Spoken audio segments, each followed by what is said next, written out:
ఏపీలోని అంతర్వేది తీరంలో ఓ ఆశ్చర్యకరమైన దృశ్యం స్థానికులను భయాందోళనకు గురిచేస్తోంది. ఎప్పుడూ అలలతో ఉవ్వెత్తున ఎగిసిపడుతూ ఉండే సముద్రం ఉన్నట్టుండిగా 500 మీటర్లు వెనక్కి వెళ్లిపోయింది. దీంతో స్థానికులు ఆశ్చర్యపడిపోవడంతో పాటు భయాందోళన వ్యక్తం చేస్తున్నారు. అంతర్వేది తీరం వద్ద సముద్రం నీళ్లు ఉన్నట్టుండి 500 మీటర్లు వెనక్కి వెళ్లింది. దీంతో సముద్ర తీరమంతా మోకాళ్ల లోతు ఒండ్రు మట్టితో నిండిపోయింది. అంబేద్కర్ కోనసీమ జిల్లా సకినేటిపల్లి మండలంలో సముద్ర తీరం భారీగా వెనక్కి వెళ్లటంతో అక్కడ నిర్మానుష్యంగా మారిపోయిందంతా. దీంతో ఏం జరగబోతుందోనని స్థానికులు ఆందోళన చెందుతున్నారు.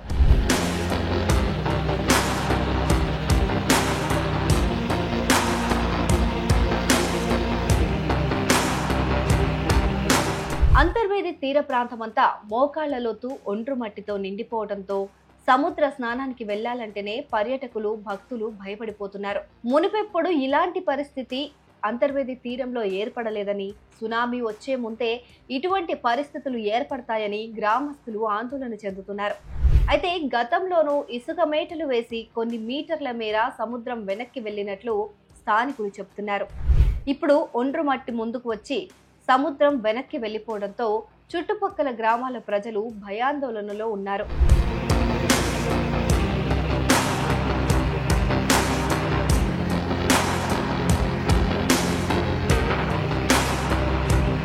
సముద్రంలో చోటు చేసుకునే 2 చర్యల వల్ల ఇలా సముద్రం నీళ్లు వెనక్కి వెళ్తాయి. అందులో మొదటిది ఆటుపోట్లు. సముద్ర నీటి మట్టం ఒక రోజులో 2 సార్లు పెరుగుతుంది, 2 సార్లు తగ్గుతుంది. వీటినే పోటు, ఆటు అంటారు. పోటు సమయంలో నీరు ముందుకొచ్చేసి ఆటు సమయంలో వెనక్కి వెళ్ళిపోతూ ఉంటుంది.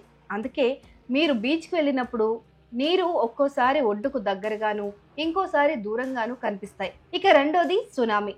సముద్రం అడుగున భూకంపం, అగ్నిపర్వతం విస్ఫోటనం లేదా కొండ చర్యలు విరిగిపడటం వంటివి సంఘటనలు ఏవైనా జరిగినప్పుడు పెద్ద మొత్తంలో నీరు ఒక్కసారిగా వెనక్కి వెళ్తూ ఉంటుంది.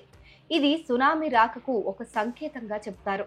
ఆ తర్వాత ప్రమాదకరమైన అలలు వేగంగా ఒడ్డుకు చేరుతాయి.